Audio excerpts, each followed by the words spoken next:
Welcome to Eric Hörst's Training for Climbing podcast. Training for Climbing podcast. Training for climbing. Training for climbing. Training for climbing. Hello everybody, I'm Eric Hörst from trainingforclimbing.com, and I'm back with another Training for Climbing podcast. This is going to be an Ask Coach Hörst episode where I answer a number of listener questions submitted primarily on my Twitter feed at @trainforclimbing, but also a few came in via email as well. In any case, this episode I have 7 listener questions to answer, and they cover a lot of territory, although there are several questions that are kind of follow-ups to energy system training, which was the topic of, I guess, my last 5 podcasts, and also a couple on hangboard training and a couple on injury and training for climbing as an older climber. So there's a little something here for everyone, and perhaps more than a little useful information for you, dear listener, and I hope you enjoy this podcast. And if you want to submit a question for a future Ask Coach Hörst episode, well then go to my Twitter feed and you can submit it there as a direct tweet to me. Okay then, so without further ado, let's get into the first question here. And it's actually 2 questions in one. It relates to hangboard training. And so the first question is, Eric, is it better to train on big holds and edges with a heavier load with weight added to my body, or should I train mostly on small edges with little or no added load to my body? And then the second question is, how does the rest interval, the time spent resting between hangs, influence the training stimulus and the adaptations that result? And I think what he's getting to here is the targeting of specific energy systems. And so let's go and dig into the first question regarding, is it better to train on tiny edges or larger holds with added weight? And my opinion on this is that there's no right or wrong answer with regard to what edge size you train on, and you can potentially get a good strength training workout either way, as long as your workouts, week over week, are progressive. Of course, if you're doing minimum edge training, it becomes progressive by using smaller and smaller holds, the depth of the holds or the fewer fingers in pockets, so on and so forth, or by using a larger hold and adding weight and being progressive with the weight that you add. And either approach can be effective and result in meaningful gains. But here's the problem. You can only go so small with the holds that you're hanging on, and at some point it becomes really painful. There are a number of hangboards on the market which have holds that are smaller than a centimeter, maybe 8 millimeters or 6 millimeters, and I train on boards like that and have done various training protocols all the way down to a 6 millimeter edge, but it is painful. And to be honest, you don't really look forward to doing that type of training, certainly not a lot of it, because of just skin pain, when you're hanging on a 6 millimeter edge. And by necessity, the edge has to be pretty sharp for you to stay on that hold. 6 millimeter slopers don't work. So, having a sharp enough edge to make the hold usable also means that it's going to be quite painful. And the other factor is that the pulp, that's kind of the fleshy tip of your finger, that's something we're all a little different on. And folks that have more of a fleshy fingertip, more pulp, can naturally hang on tiny holds that are down around 6 millimeters or even less. More pulp is better for that. If you're someone without much pulp with a bonier fingertip, you might find a 6 millimeter edge or smaller impossible to use. And so not everybody can even effectively hang on or learn to hang on really tiny little holds. And in my opinion, there's no benefit or purpose to try to train on an edge that is smaller than 6 millimeters. There's actually a study that's shown that, those tiny holds less than 6 millimeters, it's really not strength that determines whether you can hold on them or not, but how much pulp you have. That is, how much of that fleshy tissue you have on your fingertip that deforms around the edge and allows you to hang on to the edge. And so for training, yes, I think training down to 6 millimeter edges can be useful. Perhaps the most important adaptation is this kind of mental tolerance to the pain of training on those edges. So there's some use there, so that when you encounter them on the rock, you're used to the feel of that sharpness digging into your fingertips and the pain of pulling on that hold. So there's kind of a mental benefit to occasionally training on those small edges. But in terms of weekly training, the kind of the main exercise that you do in the hangboard, I think it's tough for most people to do consistent training on edges that small. So maybe dabble in the small hold or minimum edge training for testing and occasionally for mental fortitude development, and perhaps even training on those edges off season will help you maintain some pulp, or perhaps even cause a little swelling in your, that fleshy tip, and help build pulp and thicker skin heading into the next climbing season. But for long-term training, I do steer people down the path of using more comfortable holds between 10 and 20 millimeters in depth when it comes to edge training, and adding weight to your body progressively. I personally prefer training on a 14 millimeter finger edge, and over the years I've built up to training with between 60 and 100 pounds, depending where I'm at in my training cycle and what workout I'm doing. I weigh about 160 pounds, my body weight, so you can get a sense of where I'm at. Of course, I've been climbing for a long time, and my tendons can deal with those high loads. And, tendon adaptations are part of what you're after.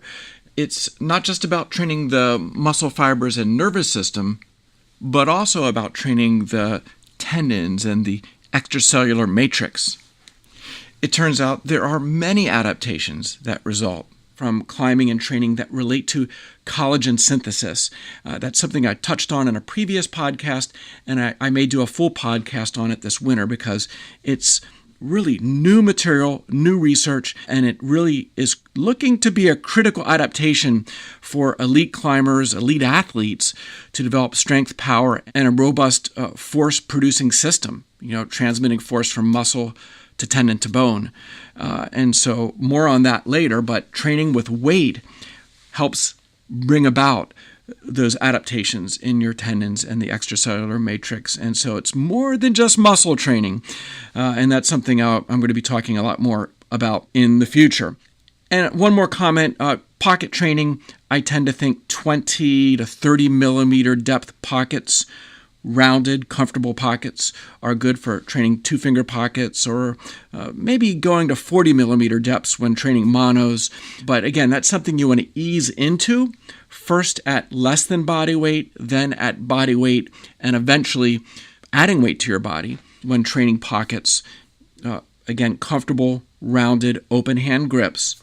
And over the course of seasons and many years, you will develop much stronger tendons and much more pulling power in that pocket grip. But training on little tiny painful pockets, probably not the best idea. I don't see any reason to really train on pockets that are less than about 20 millimeters in depth, about one finger pad in depth. Okay, so enough with question one. Hopefully that helps steer you in the right direction, or just give you some food for thought when you're doing your workouts, and the pros and cons of training on smaller edges versus larger holds with more weight. Your second question it relates to rest intervals between hangs and how that plays into the adaptations and the energy systems that are trained. And this is also something I covered in great depth in my last 5 podcasts on energy system training. And, fingerboard training seems like a pretty simple thing, right? You walk up to the fingerboard, you grab onto some holds, and you hang. But if that's your approach, it's pretty mindless, I guess you might say, and the gains you're going to get will be quite limited with that approach. And there's really a lot of climbing science and training strategy that goes into getting the most out of a hangboard workout and targeting a specific energy system. Are you building strength and the alactic system? Are you training strength endurance, which is more the lactic system? Or are you training aerobic endurance, which is the oxidative system? And so when you walk up to a hangboard and get on it, there should be a purpose. Now, it's a great tool for warming up.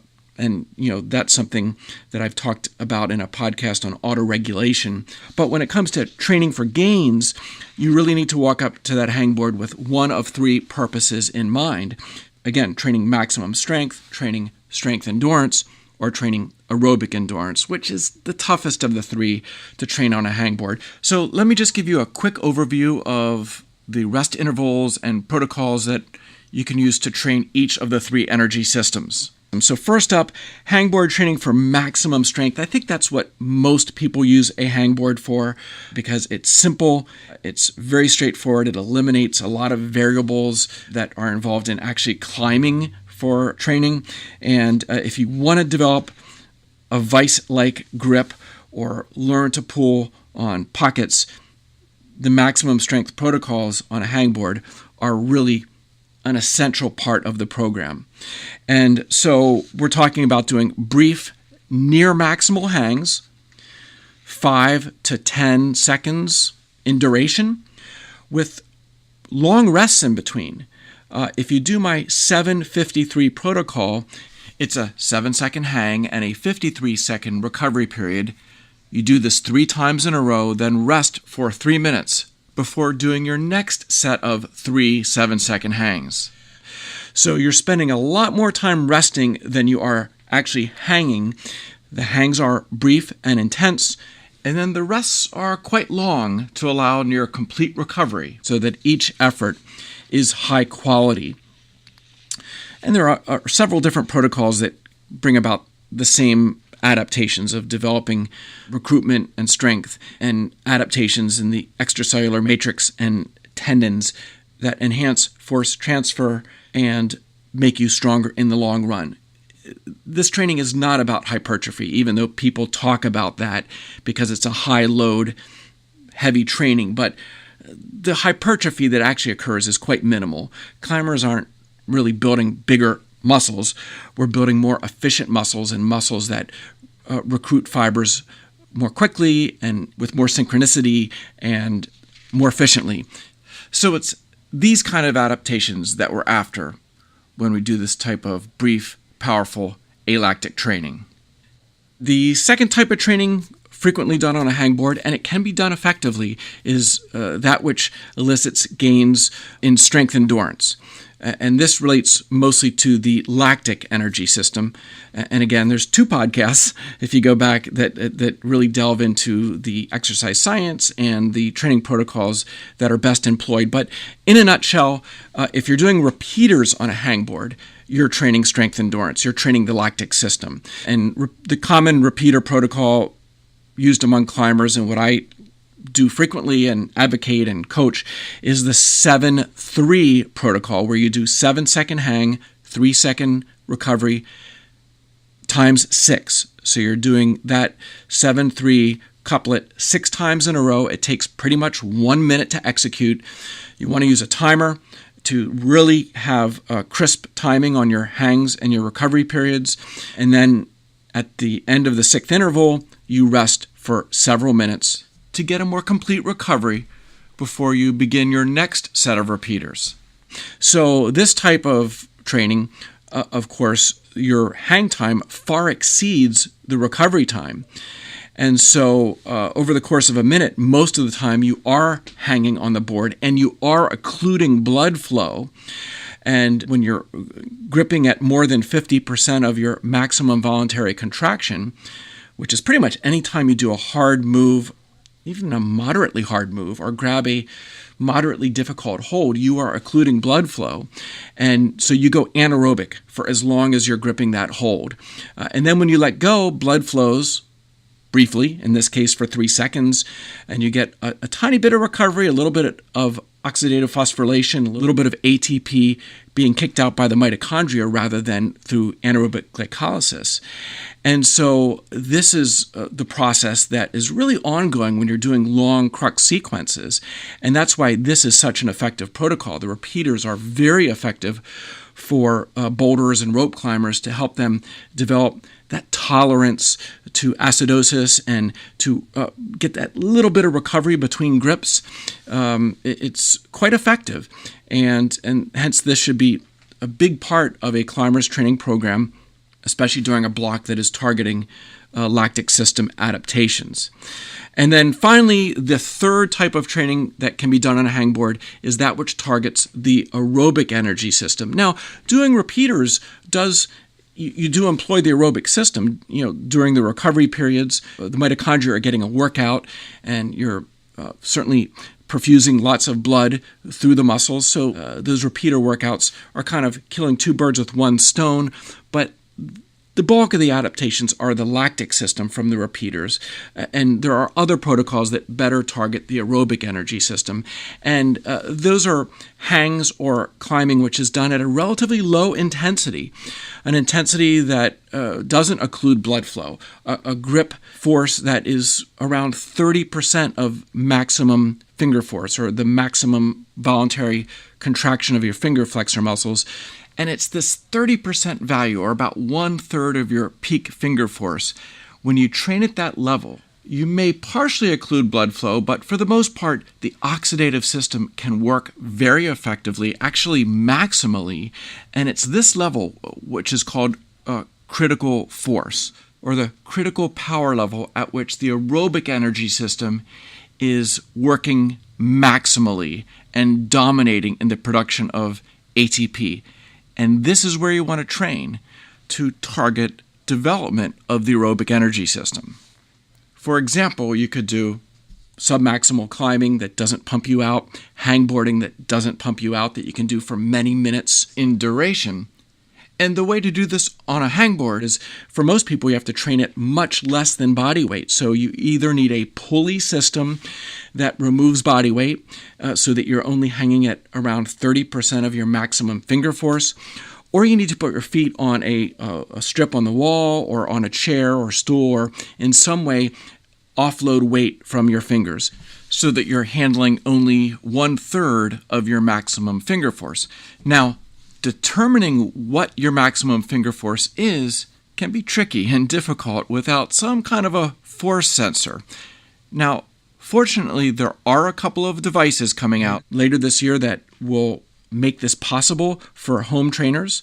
Right now, you probably need to go to a coach who really knows what they're doing to get an accurate measurement of your maximum finger force, and then do the calculation to find out what the proper load is for aerobic finger training on a hangboard. But the technology and the science is coming to your home very, very soon. And so that's exciting stuff that I'll introduce to you in the future. But pretty much you can intuit it. If you can do a hangboard training protocol for 3 minutes by putting your feet on a chair and moving your hands around the hangboard, what I call moving hangs, or if you can do repeaters, the 7-second hang, 3-second recovery protocol, but do that for several minutes in a row, 3 or 4 or even 5 minutes in a row. Again, to do that, you're going to really need to offload some weight via a pulley system or by putting your feet on a chair. And so anything that you can do for 3 to 5 minutes and not come to failure is training more the aerobic energy system than the anaerobic energy system. And so while a light pump and some fatigue is, of course, natural in this type of training, you don't want to go to failure. You don't want to pump out. You don't want to get that deep burn in your forearms, which is a sign of the lactic system being deeply tapped, and ultimately you're not training the aerobic energy system effectively. So there is a very long-winded answer to the first question of this episode of Ask Coach Hörst. I promise the answers to the next 6 questions will be much shorter. So let's move on. Okay, the next question comes from Eric in Leavenworth. And this also deals with energy system training. It's not a hangboard question, but it's about climbing wall training that's designed to target aerobic development. And specifically, he's asking about my threshold interval training protocol. And threshold training, what the threshold relates to is that margin between the aerobic energy system dominating in ATP production and the anaerobic system taking over as the primary source of ATP production. And so when you're training intensely and you're getting pumped, you're getting out of breath, you're getting the muscle burn, and you're approaching failure quickly, like in a matter of a minute or two, that's a sign that you're beyond that threshold. You're climbing at a high enough intensity and you're gripping down hard enough and occluding blood flow significantly that the aerobic energy system just can't produce enough ATP, and therefore anaerobic glycolysis is dominating, and hence the burn. And we need to do some training that goes down that pathway, obviously, because that's a state that we encounter in hard rock climbing. But that anaerobic lactic system is the least trainable system, and most climbers already do enough of that type of training, and they are missing out on training the aerobic energy system or not properly training maximum strength in the alactic system. So again, my philosophy is many climbers need to do more of this kind of polarized training where they are developing the aerobic energy system to a higher level and trying to always stretch their maximum strength in alactic system to a higher level. And this will advance your climbing and ultimately help you extend how long you can climb with that limited anaerobic reserve system when you're on a project or climbing near your limit. So in any case, threshold training, the goal is to target the aerobic energy system and to max out the amount of ATP being generated by mitochondria inside of your muscle cells, to elicit mitochondria biogenesis, which is the strengthening of existing mitochondria and turning over old dysfunctional mitochondria and replacing them with new, more efficient mitochondria. And the end result of this process is a greater mitochondria mass and greater mitochondria respiration, and ultimately increase climbing-specific VO2, how much oxygen you can utilize inside of your forearm flexors, the working muscles in climbing. So it's not the VO2 that runners are interested in, it's climbing-specific VO2, two very different things that, again, I talked about in the previous podcast on the aerobic energy system. So in any case, with these threshold intervals, or perhaps we should call them aerobic intervals, so that we keep in mind that the goal is to target the aerobic energy system. The way to go about this is to climb at a very moderate intensity. Perceived exertion, I often say, is a 7 to perhaps as high as 8.5, but that's an end of set perceived exertion. So if you're doing these aerobic or threshold intervals for anywhere between 2 and 5 minutes of climbing, it's your perceived exertion at the end of that interval. Okay, if you're stopping at 3 minutes, well, at the 3 minute mark, you should be around an 8 or 8.5. Or if you're doing a 5 minute climbing interval on a very moderate roped climb, well, then you should be at a 7 to 8.5 as you're reaching the anchors, maybe at the end of a 4 or 5 minute climb. You should not be pumped, you should not be out of breath, but you should have a perceived exertion that is moderately high. So, of course, when you begin the climb, when you begin the interval, you might only be climbing at a perceived exertion of a 4 or 5 because you're operating well below your limit.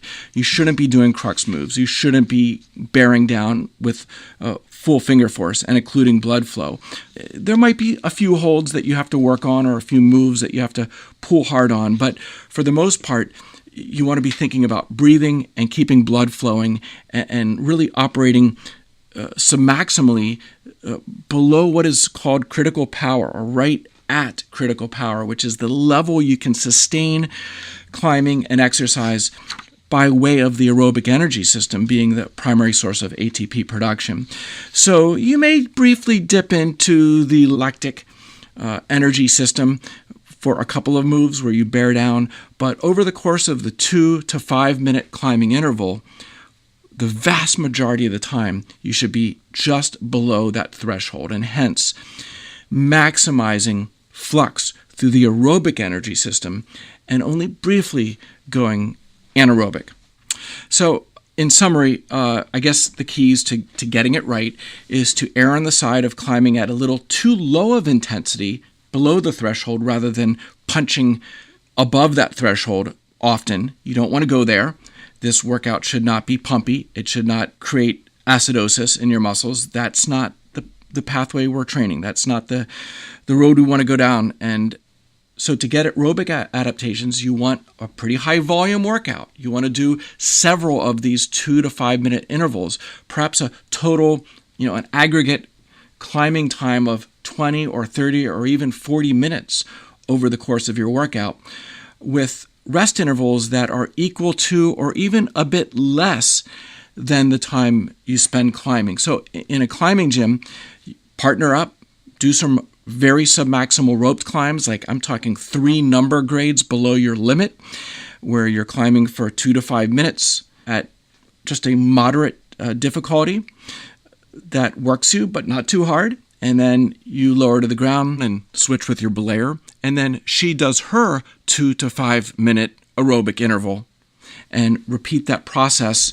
5 or 10 times. And as long as you remain in control and concentrate on staying below that critical power level, you will do an effective workout that brings about those aerobic system adaptations that you're after. Okay, on to the third question. It comes from Ryan in Utah, and he writes, Eric, I'm 45 years old. I've improved 3 letter grades in the last year. I'm up to 512A, and he says, wow, this is nice. Thank you for your books and podcasts. They're a tremendous help. So I appreciate that, Ryan. In any case, unfortunately, Ryan reports that he's had Achilles tendon surgery 3 weeks ago. And so he's limited to upper body training for the next 2 to 3 months. And then he can slowly introduce lower body activity, but nothing explosive on the injured leg for the next 6 months. So Ryan asks me, what do I recommend for his training in the next 6 months? Well, obviously bouldering is out. If you've injured your Achilles and had surgery, you're not going to be jumping off any boulder problems anytime soon. So I think you're out of bouldering for 6 months, but perhaps you can get back into roped climbing after 2 or 3 months of recovery. That would be something I would ask the doctor and the physical therapist. Could you go to the gym and do top rope climbing, which I don't believe would present much risk to that injured Achilles tendon. Obviously, you want to return to climbing as soon as possible, and so doing top-roped gym climbing might be a way to ease back into things 2 or 3 months from now, and then at 6 months, hopefully get the go-ahead to return to climbing full force with hard bouldering and lead climbing. Until then, you want to seize this opportunity and look at it as positively as you can, as an opportunity to do some targeted finger training and training of pulling power. And so the fingerboard is the most obvious thing to do. And I would recommend maybe trying to get on a schedule of 3 hangboard workouts per week. For 2 weeks, I would do 2 strength protocol workouts where you're doing the maximum weight hangs or the minimum edge depth hangs. Brief high-intensity hangs with long recoveries in between, as I mentioned back in question 1. So do that twice a week, and then the third hangboard workout, do a repeater protocol, something that's more strength endurance-oriented. Do that for 2 weeks, and then the next 2 weeks, switch it around and do 2 repeater protocol workouts, targeting strength endurance, and 1 maximum strength workout. And so it's a total of 3 fingerboard workouts per week. Now that's assuming no climbing. As you reintroduce climbing, assuming you can start doing some top rope climbing at the gym 3 months into your Achilles recovery, well, the rope climbing, I would focus on submaximal climbing for volume, not push yourself too hard and risk a fall that might injure or hurt your foot in some way, but do a lot of that submaximal aerobic climbing, or those threshold intervals we just talked about in the previous question, and reduce your fingerboard training to just 2 workouts per week at that time. And then continue with this MO until the 6th month mark, where hopefully you'll get the go-ahead to return to climbing full force and return to the training program that got you to 12A in the last year. Obviously, you were hitting it quite nicely. You found the training pocket, as I like to say, to advance 3-letter grades in a year. That's beautiful. And as long as you're making progress, stick with the program you're on. When you reach a plateau, well, then, of course, it's time to change things. But here you have a little bit of forced change because of this Achilles injury, and it just might be a good thing for you. Sometimes people return from injury stronger, physically and mentally fresh and motivated to really push things out to the next level, and I'm going to guess that'll be the case with you as well. So check back with me in a year. I wouldn't be surprised if you're climbing 12C or 12D. Who knows? Let's hope. One other suggestion. Since you have a kind of a break here from climbing and extensive climbing specific training, use this time to also do some antagonist muscle training twice per week, specifically focusing on your rotator cuff muscles and also some core training. I don't know how long you've been climbing, but if you're beginning to push into the 512 level and want to go beyond that, strong, bulletproof shoulders are really critical because shoulder injuries are a game changer and often an end to climbing for a season, maybe longer. And so being proactive and doing prehab, as some physiotherapists call it, strengthening the rotator cuff muscles before you get injured to help reduce injury risk is a really smart thing. I think all climbers should be doing 2 brief workouts per week that target the rotator cuff muscles. It's just such an important investment. And, I've pointed this out previously and in my Training for Climbing book. If you have weak rotator cuff muscles, if you have an unstable shoulder, your brain is going to downregulate your grip strength. So you can do all the hangboard and campus training in the world, but if your shoulder is a weak link in the chain, your brain will never let you elicit full grip strength. And so many climbers fail to fully develop their grip strength because of having weak shoulders. So this is a time for you to really train in a way that will set you up and build the foundation to really advance beyond 12A in the years to come. And just maybe this Achilles injury will be a blessing in disguise. Nobody wants to get injured, but sometimes there's a silver lining in having your schedule broken and having a forced kind of reevaluation and a forced change in your training. And so take that positive mindset and really make the most of the next 6 months and let me know how things go a year or two on down the road. So on we go to question 4. This one comes from Andreas in Switzerland. And he says, Eric, I'm age 33. I've been climbing 10 years, and I've recently read your Training for Climbing book, and I have a question about core training and antagonist exercise training. Why do you recommend doing more higher rep schemes, 6 to 12 reps, even more, with that antagonist and core training, and not do lower weights and higher loads to elicit hypertrophy and gains in maximum strength? Well, Andreas, this is a question I get asked a lot, and my thinking has evolved on this over the decades. I've been at this a long time, and it's now pretty conclusive that hypertrophy training is not something that climbers really want to focus on, or at least the goal of building bigger muscles, adding body weight, isn't a place you really want to go in a strength-to-weight ratio sport and a power-to-weight ratio sport. And so you need to be careful. Certainly there are types of training that you might say is hypertrophy training, like weighted finger hangs or one-arm pull-ups, but done right and done by climbers as part of a larger Training for Climbing program, you're not going to develop massive forearms and biceps like a professional bodybuilder. That would be counterproductive, not only in terms of body weight, but just biomechanics. It would hurt your climbing performance. So body weight is a consideration, but also when it comes to the antagonist and core muscles, your goal isn't to really make them maximally strong, but to build functional strength that endures. These muscles are stabilizer muscles. They play a stabilizing role in climbing most of the time. The core muscles come into play in almost every climbing move, and especially when the rock gets steep, they work actively throughout a climb. So it's not that they necessarily fail you in terms of maximum strength, but it's more their ability to endure throughout a long sustained crux sequence where the core muscles are pulsing on and off aggressively throughout several minutes, let's say. And so you need to be training more with strength endurance in mind. And same thing with the antagonist muscles, or if we, again, talk about the rotator cuff muscles, you don't need to be doing super high loads. You don't want to do super high loads with those smaller rotator cuff muscles. They work kind of delicately in combination to stabilize your shoulder and hopefully provide high mobility, but also in a stable, functional way that allows you to apply forces to the rock and create power quickly without destabilizing and risking injury. And so the best approach for at least the bulk of your training when it comes to antagonist and core exercises is to think more in terms of training strength endurance. And so when you're doing shoulder exercises, doing higher reps, 12 reps, perhaps even 20 reps with an exercise like external rotation.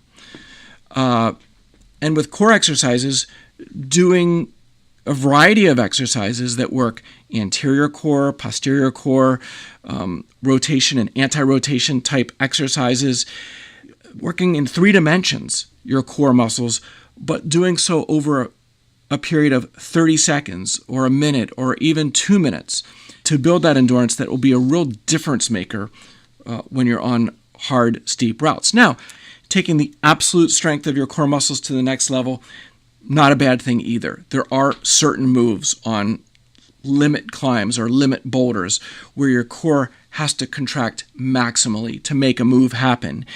And so, yeah, you do want to incorporate as you progress some exercises in small doses that are more maximum strength, or what you might call hypertrophy class exercises, where your reps are around 3 to 6 and the exercise duration is only maybe 10 or 12 seconds.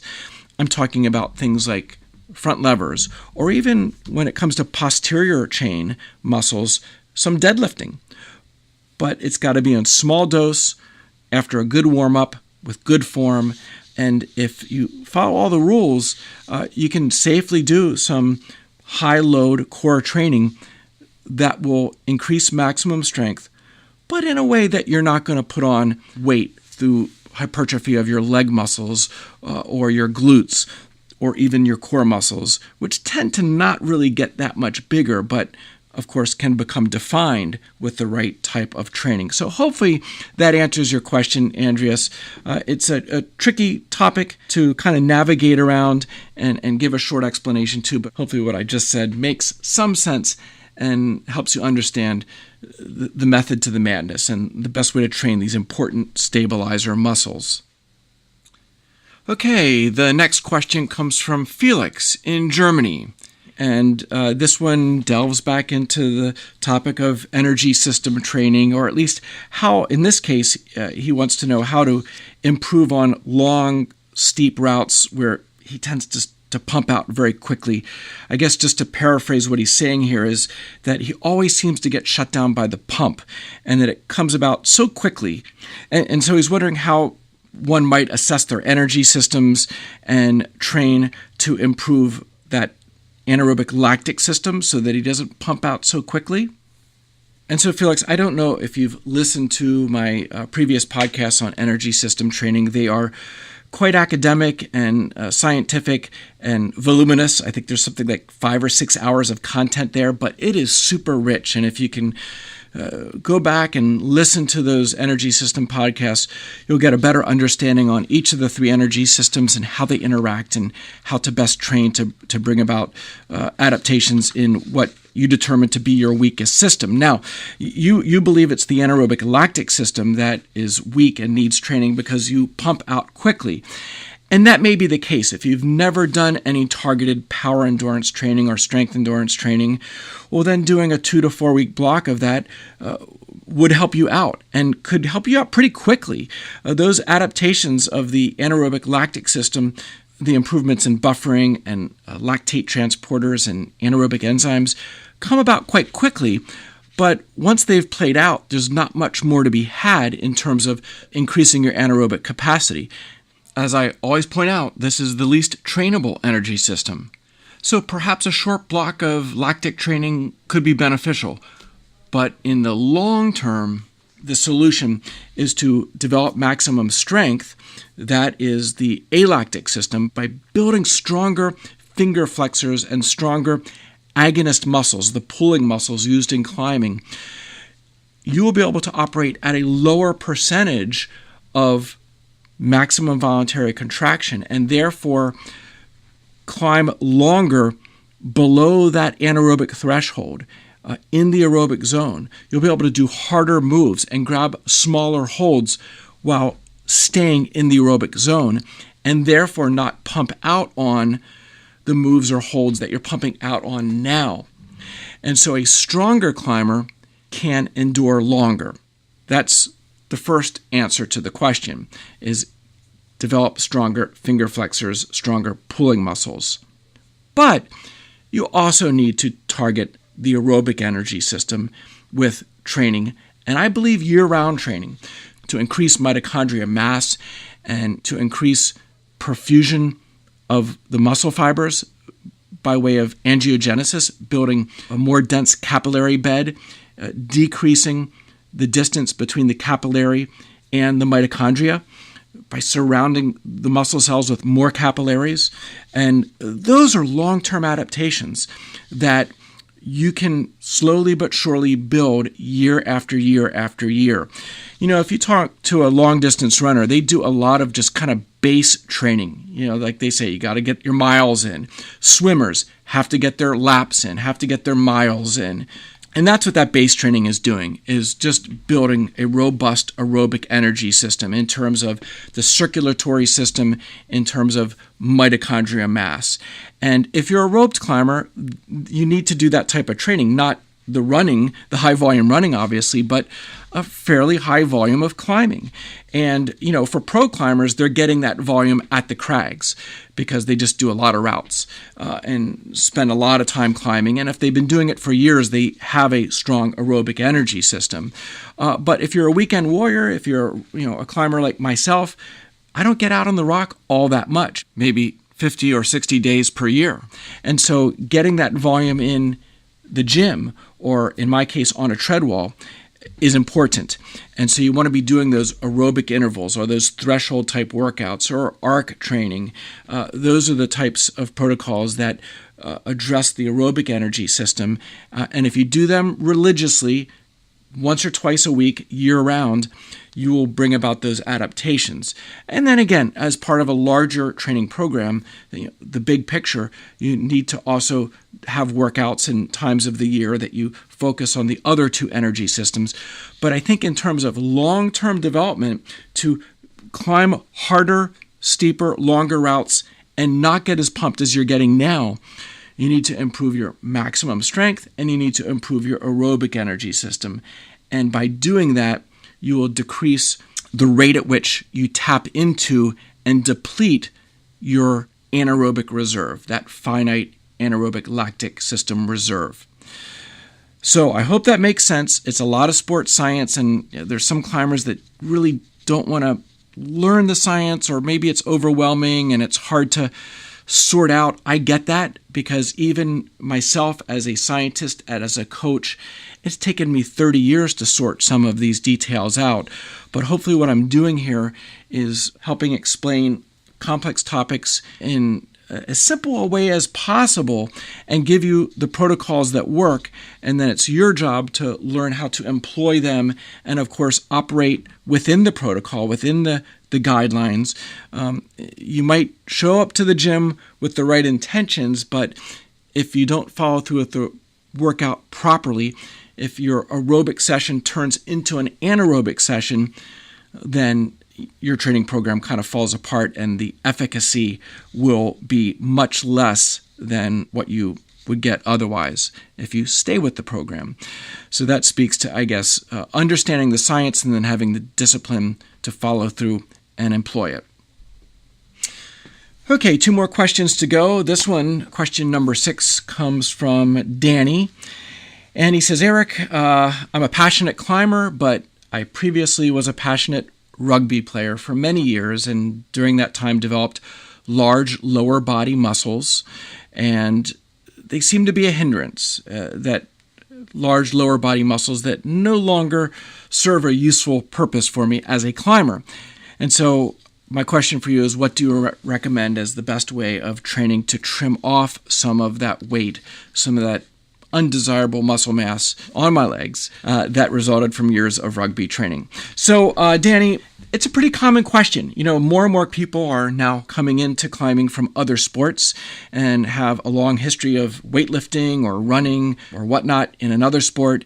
And although some of that conditioning and strength may carry over, but climbing is very unique in the way the muscles are used, and the body that was ideal to excel at rugby is not likely the body or the phenotype of a high-end climber.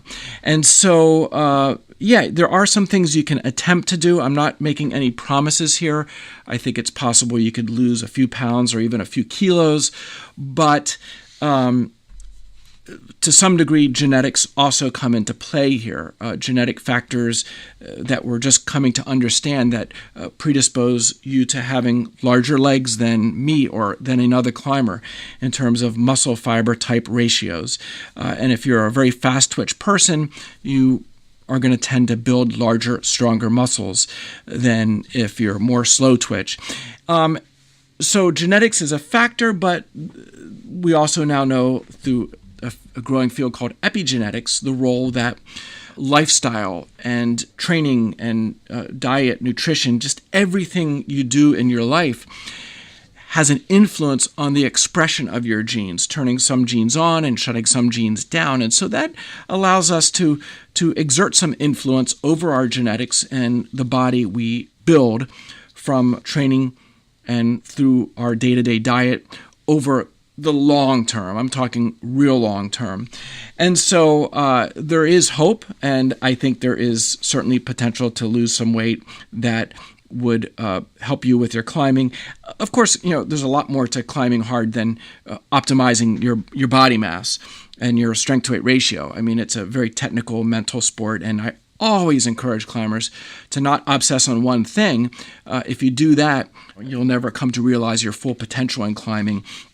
And the climbers that become the best develop what I call a talent stack. They optimize or strive to reach their potential in a lot of areas that influence climbing performance.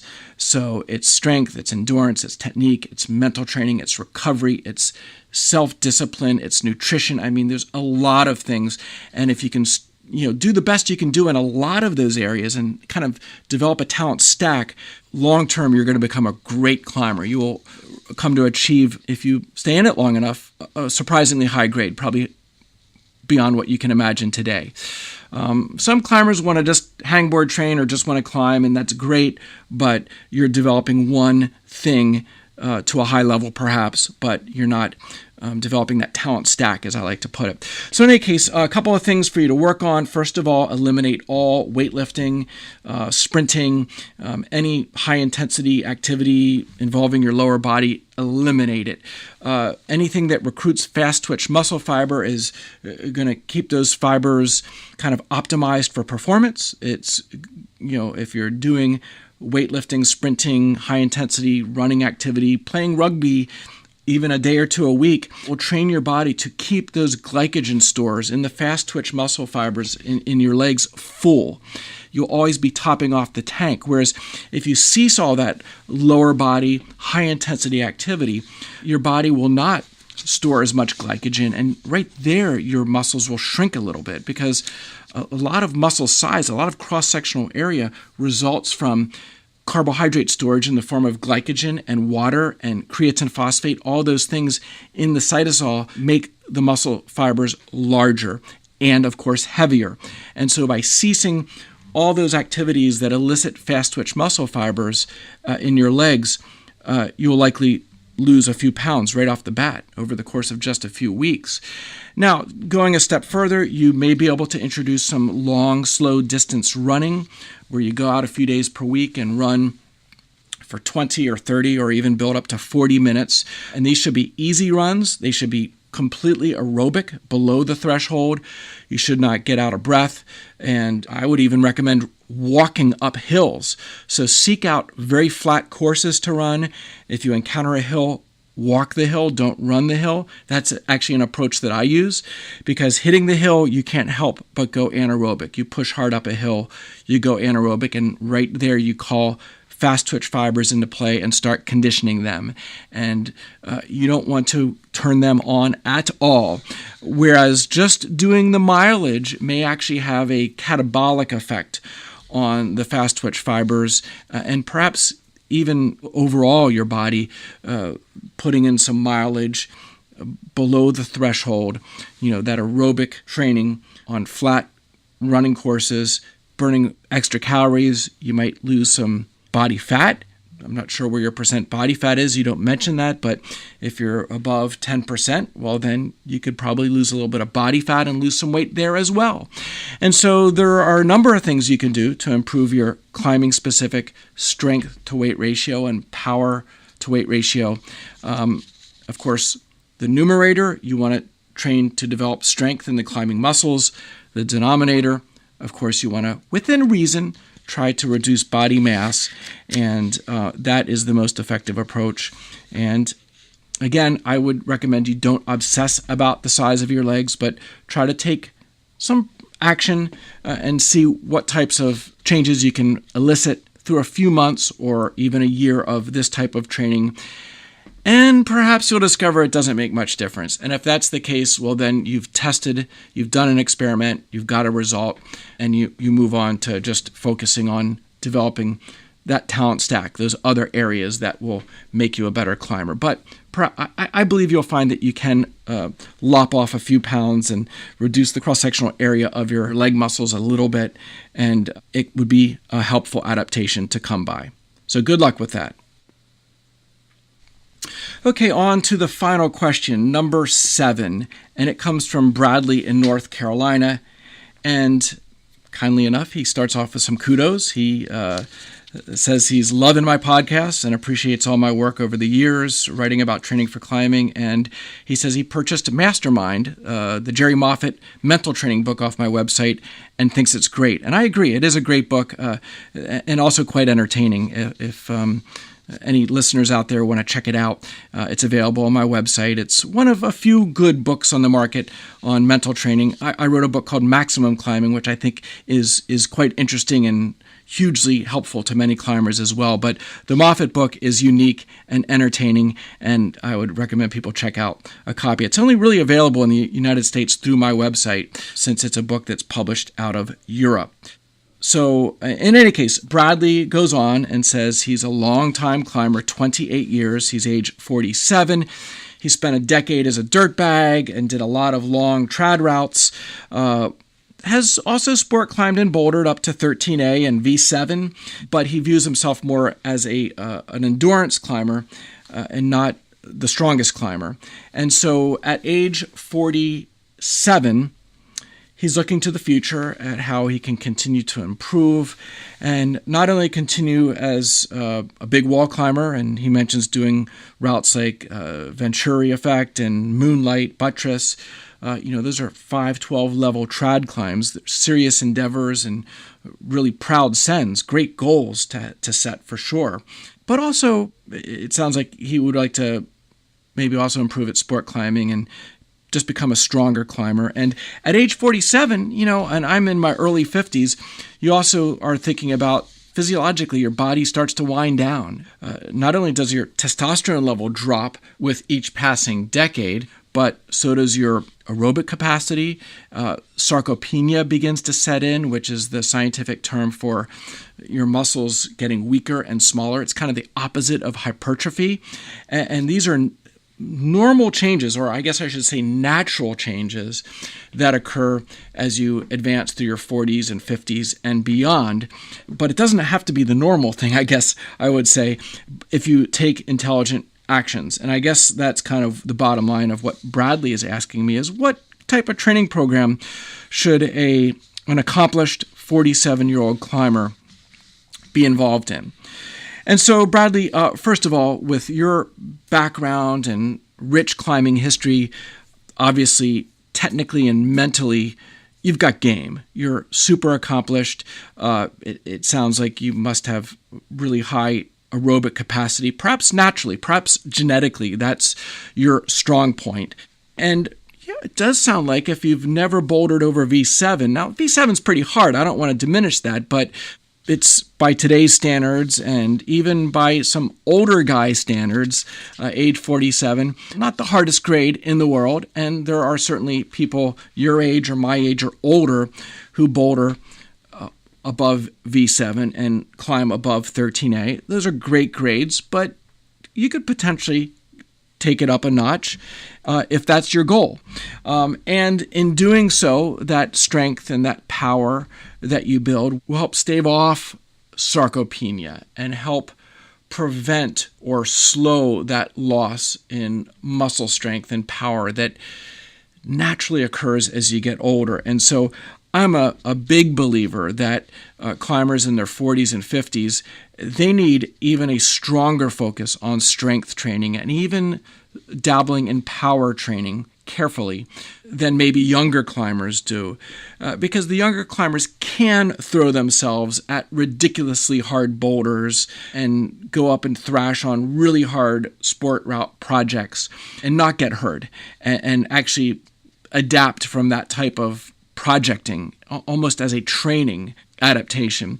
But the middle-aged climber, the aging climber, needs to be a little more prudent and needs to avoid routes that might be injurious and workouts and exercises that could be injurious, but yet still find ways to bring about positive adaptations that will make you stronger in a controlled setting. And so what I'm getting at here, and everybody knows I'm a big fan of hangboard training, but I think some hangboard training, some year-round hangboard training, 2 days per week, would be a really good thing in terms of developing finger strength, both max strength protocol and the strength endurance protocol, repeaters on a hangboard. Kind of going through that 2-week cycle that I described in an earlier question in this podcast. That might be something you could incorporate into your training for climbing program. And of course, keep up with the climbing mileage. As older climbers, you can actually preserve your endurance capacity longer than your maximum strength. It seems to drop off a little less. And so I think as you advance into middle age and even a climber like myself, although I enjoy sport climbs, the longer routes seem more attainable to me, routes that test endurance more than pure power or maximum strength. That is kind of the future of climbing for older climbers. Chuck Odette, who's 62, has done a couple of 514s, and they're not 514s filled with V10 boulder problems. They're 514s that are long, steep power endurance kind of routes. There are other climbers, examples both in Europe and America of older climbers. And, so the evidence is certainly there that as we age, those longer type of sport climbs and even trad routes may be the place to really continue to push our limits and beyond. But that being said, I think to slow the aging process and to climb as hard as you can, you have to engage in strength training and even some weight training, a limited amount of weight training. And I think older climbers are more the exception to the rule that climbers shouldn't do a lot of weight training. Well, older climbers, no, not a lot, but a little, some deadlifting and some bench pressing and certainly weighted pull-ups and weighted fingerboard hangs. You need to turn on those fast twitch fibers to keep them going, to keep them alive, you might say, to fight off sarcopenia. And so I think strength training should be part of a year-round program. Keeping the shoulders healthy is really important. I read recently that by the age of 80, 80% of the population has a wrecked shoulder, has a torn labrum or a torn rotator cuff tendon, and probably at age 50, it's a significant number among climbers as well. And many climbers' climbing careers end because of those types of injuries. So keeping your shoulders strong, keeping your fingers healthy, keeping your elbows healthy, not doing anything to bring about injury. And that brings up campus training. Some might say the prudent thing would be to do no campus training at all as you become older. A few famous climbers have torn biceps in middle age, perhaps a result of years of abuse and trauma to the tendon, and perhaps poor diet and other nutritional factors, and even genetics come, I believe, into play when it comes to those types of injuries. But again, you want to warm up slowly. Warm up is so important for an older climber, and it can take an hour to really get fully warmed up, whether you're at the crag or the gym. But once you develop enough base strength and shoulder strength and tendon strength, I think doing a little bit of campus training is not a bad thing. I would focus on laddering, where you're just arm over arming 1, 3, 5, 7, 9 up a campus board, but perhaps cautiously doing some double dyno type exercises, switches where you switch hands on rungs, 3 to 4, 4 to 3, and just maybe double dynos, although that is the most stressful and would be the last exercise I would work into as a middle-aged climber. Again, I point out many times, rule number 1 of Eric's Train Club is don't get injured. And that definitely applies to older climbers where we don't know how many more years we have left to push hard at the crags and in the mountains and in the gym. And so avoiding injury, it's hugely important for all climbers, but there's less room for play for an older climber. There are fewer seasons left, you might say. So I hope that helps you out, Bradley, and just maybe our paths will cross at the crags. Being a climber for life and training into middle age is something I'm super passionate about, and I've done a lot of research, mainly for myself, on how to be most effective at training as a older guy, an older climber, and it's a rich topic that I enjoy discussing and would perhaps someday be able to discuss with you in person. So again, thanks for the kind words, Bradley, about my podcasts and books, and wishing you happy training and many more years of happy climbing. So I guess it's closing time for this podcast. Please like, comment, and share this podcast with 3 friends. If you're listening on trainingforclimbing.com, right at the top of the page, there's a share button. And if you're listening on iTunes, well, how about writing a review, a 5-star review, if you really like these Training for Climbing podcasts.